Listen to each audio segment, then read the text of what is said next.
पाकिस्तानी अवाम, पाकिस्तानी अफवाज और हमारे मिसाइल आपसे दूर नहीं है।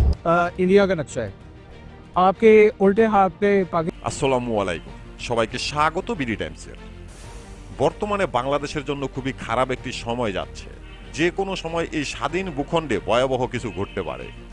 সীমান্তের ওই পার থেকে একের পর এক ভয়ানক হুমকি আসছে বাংলাদেশকে নিয়ে। বাংলাদেশের জন্য যে কত বড় ভয়ানক বিপদ সংকেত আসতেছে তা আরো জোরালো হয়েছে পাকিস্তানের বক্তব্যকে কেন্দ্র করে। বাংলাদেশের সীমান্তের চতুর্পাশে শিয়াল শকুন এবং হায়নারা ভয়ঙ্কর দৃষ্টি দিয়ে তাকিয়ে আছে। অপরদিকে ৩,০০০ কিলোমিটার দূর থেকে বাংলাদেশকে আশ্বাস দিয়ে যাচ্ছে, আমরা আছি তোমাদের সাথে। ইতিমধ্যে আন্তর্জাতিক গণমাধ্যমে প্রচার হয়েছে বাংলাদেশ এবং পাকিস্তান প্রতিরক্ষা চুক্তি সই করেছে। এখন প্রশ্ন হলো, তাহলে কি ভারত বাংলাদেশকে অ্যাটাক করবে? যদি ভারত বাংলাদেশে অ্যাটাক করে তাহলে কিসের ভিত্তিতে বাংলাদেশে অ্যাটাক করবে ভারত? এমনটা যদি হয় তাহলে ভারতের এই শক্তিশালী বাহিনীর সামনে বাংলাদেশ কিভাবে প্রতিরোধ গড়ে তুলবে? আর ৩,০০০ কিলোমিটার দূর থেকে পাকিস্তান কিভাবে বাংলাদেশকে সহযোগিতা করবে? এই বিষয়গুলো নিয়ে সুন্দরভাবে আলোচনা করব আজকের এই ভিডিওতে। আশা করি ভিডিওটি শেষ পর্যন্ত দেখবেন। আর হ্যাঁ প্রিয় দর্শক, আমরা ফিলিস্তিনিদের পক্ষে কথা বলার কারণে ইউটিউব আমাদের আগে ২টি চ্যানেল বন্ধ করে দিয়েছে। তাই আমরা বাধ্য হয়ে নতুন এই চ্যানেলটি নিয়ে কাজ শুরু করেছি। আপনাদের সহযোগিতা ছাড়া আমরা এগোতে পারবো না, তাই দয়া করে চ্যানেলটি সাবস্ক্রাইব করে দিন। तो पाकिस्तानी अवाम, पाकिस्तानी अफवाज और हमारे मिसाइल आपसे दूर नहीं है। पाकिस्तान जिंदाबाद, बांग्लादेश जिंदाबाद। বর্তমান সময়টা বাংলাদেশের জন্য খুবই ভয়ানক, কারণ সীমান্তের ওই পার থেকে প্রতিনিয়ত প্রতি মুহূর্তে বাংলাদেশকে নিয়ে একের পর এক ভয়ানক বিবৃতি দিয়ে যাচ্ছে ভারত। কখনো ভারতে বাংলাদেশের হাই কমিশনার ভাঙচুর, জ্বালাও পোড়াও, বাংলাদেশের পতাকা পুড়িয়ে দেওয়া, এমনকি উগ্র হিন্দুত্ববাদী নেতারা বাংলাদেশকে অ্যাটাক করার কথাও বলে যাচ্ছে। বাংলাদেশের জন্য পরিস্থিতি যখন এমন ভয়ানক, ঠিক তখন ৩,০০০ কিলোমিটার দূর থেকে পাকিস্তানি এক যুব নেতা বাংলাদেশের পক্ষে আর ভারতের বিরুদ্ধে একটি বিবৃতি দিয়েছে। পাকিস্তানের প্রধানমন্ত্রী শাহবাজ শরীফের দল মুসলিম লীগ এর যুব দলের প্রধান কামরান সাইদ ওসমানী ভারতকে হুমকি দিয়েছে। হুমকিটি ছিল এমন, যদি ভারত বাংলাদেশে খারাপ কোনো অভিপ্রায়ে নজর দেয় কিংবা হামলা করে তাহলে পাকিস্তানের সেনাবাহিনী এবং মিসাইল এর জবাব দেবে। तो पाकिस्तानी अवाम, पाकिस्तानी अफवाज और हमारे मिसाइल आपसे दूर नहीं है। पाकिस्तान जिंदाबाद, बांग्लादेश जिंदाबाद। কামরান সাইদ ওসমানী তার ভেরিফাই ফেসবুক পেজের এক ভিডিও বার্তায় এ হুমকি দেয়। এরপর সাইদ ওসমানী ভারতকে উদ্দেশ্য করে বলেন, যদি কেউ বাংলাদেশের উপরে অর্থনৈতিক চাপ তৈরি করে বা বাংলাদেশের স্বাধীনতার উপরে আক্রমণ করে তাহলে পাকিস্তানের সচেতন জনতা বাংলাদেশের পাশে থাকবে। পাকিস্তানের এই যুবনেতা ভারতকে আরও বলেন, পরিষ্কার করে বলে দিতে চাই, যদি কেউ বাংলাদেশের দিকে কুদৃষ্টিতে তাকায় তাহলে পাকিস্তানের মানুষ, পাকিস্তানের সেনাবাহিনী আর আমাদের মিসাইল কিন্তু আপনাদের থেকে বেশি দূরে নয়। এরপর ওসমানী আরও কিছু মন্তব্য করেন। সেখানে তিনি বাংলাদেশের উদ্দেশ্যে বলেন, বাংলাদেশের উচিত পাকিস্তানের সাথে প্রতিরক্ষা চুক্তি করা, যেমনভাবে সৌদি আরব পাকিস্তানের সাথে একটি শক্তিশালী সামরিক চুক্তি করেছে। যদি একটি শক্তিশালী প্রতিরক্ষা চুক্তি থাকে তাহলে কোনো তৃতীয় দেশ যদি ওই দেশকে আক্রমণ করে, এর বিপরীতে প্রতিরক্ষা চুক্তির কারণে ওই দেশের পক্ষ হয়ে সরাসরি লড়াই করতে পারবে বিপরীত দেশটি, যেমনটা সৌদি আরব করেছে পাকিস্তানের সাথে।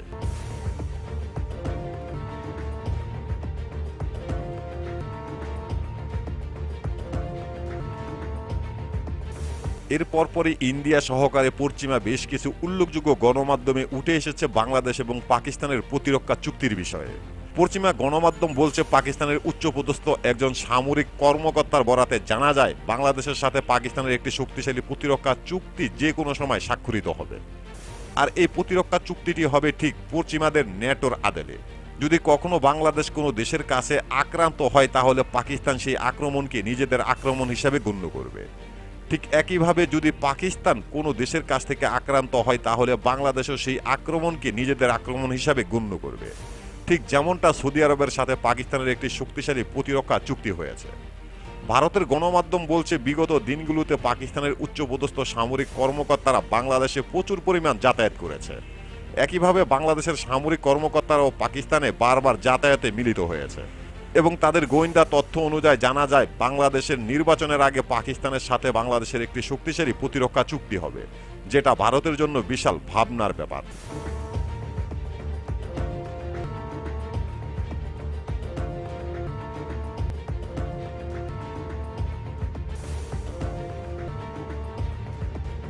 এবার আসা যাক ভারত বাংলাদেশের টান টান উত্তেজনা, পাকিস্তানের হস্তক্ষেপ, এই সব কিছু কেন হচ্ছে? তাহলে কি ভারত বাংলাদেশকে অ্যাটাক করবে? অ্যাটাক করতে পারবে? যদি পারে তাহলে সেটা কিসের ভিত্তিতে অ্যাটাক করবে? এই অ্যাটাকটা কেমন হবে? আর যদি না পারে তাহলে তাদের বাধাটা কোথায়? কি কি সমস্যা আছে? প্রথমে আলোচনা করব বাংলাদেশে ভারত অ্যাটাক করতে সমস্যা কোথায়। প্রথম কারণটা হলো বাংলাদেশ একটি স্বাধীন ভূখণ্ড, যেখানে চাইলেই কেউ সরাসরি সামরিক অ্যাটাক করতে পারে না। বড় ধরনের কোনো কারণ দেখাতে হবে। আর তাছাড়া ভারতের জন্য এই কাজটি আরও কঠিন। কারণ হলো ভারতের আশপাশে এমনকি আন্তর্জাতিক অঙ্গনে ভারতের উল্লেখযোগ্য কোনো মিত্র দেশ নেই। এছাড়াও ভারতের ভিতরে বিভিন্ন অঙ্গরাজ্য অস্থিরতা বিরাজ করছে। বিভিন্ন রাজ্য স্বাধীন হওয়ার জন্য সর্বোচ্চ চেষ্টা চালিয়ে যাচ্ছে। ভারত খুব ভালো করে জানে যদি তারা বাংলাদেশকে অ্যাটাক করে তাহলে কাশ্মীর, লাদাখ, সেভেন সিস্টার এবং শিখ রাজ্য এই সব কিছু ভারত হারিয়ে ফেলতে পারে। এছাড়াও বাংলাদেশকে অ্যাটাক করলে আন্তর্জাতিকভাবে তারা বড় ধরনের নিষেধাজ্ঞার শিকার হতে পারে। এতে অর্থনৈতিকভাবে ভারত দুর্ভিক্ষ দেখবে।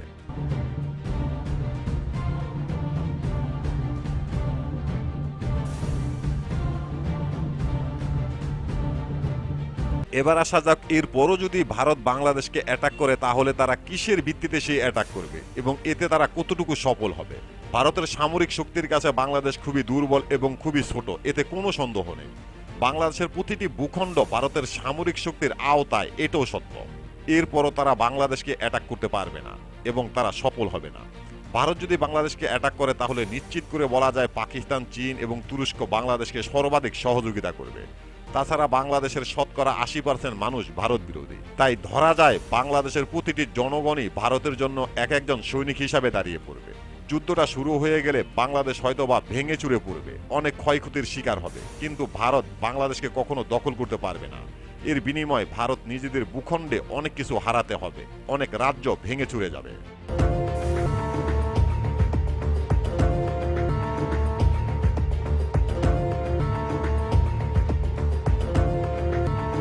তাহলে এখন প্রশ্ন হলো এই সব কিছু কি ভারত জানে না? অবশ্যই জানে। ভারত সব কিছুর উপরে খুব সুন্দরভাবে নজর রাখে।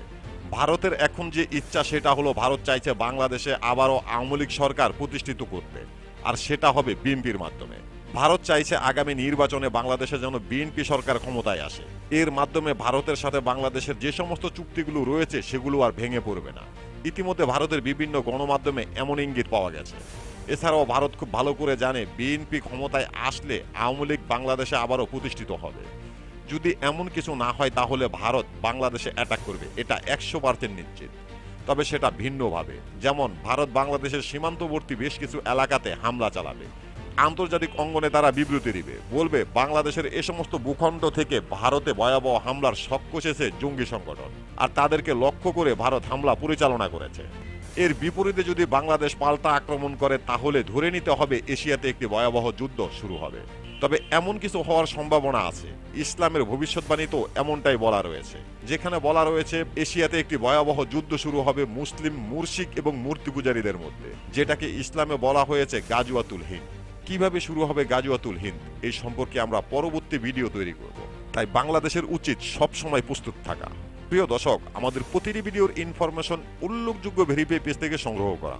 এরপরও যদি ভুল হয়ে থাকে তাহলে অবশ্যই কমেন্ট বক্সে জানিয়ে দেবেন। আজকের মতো এখানেই শেষ করছি। আল্লাহ হাফেজ।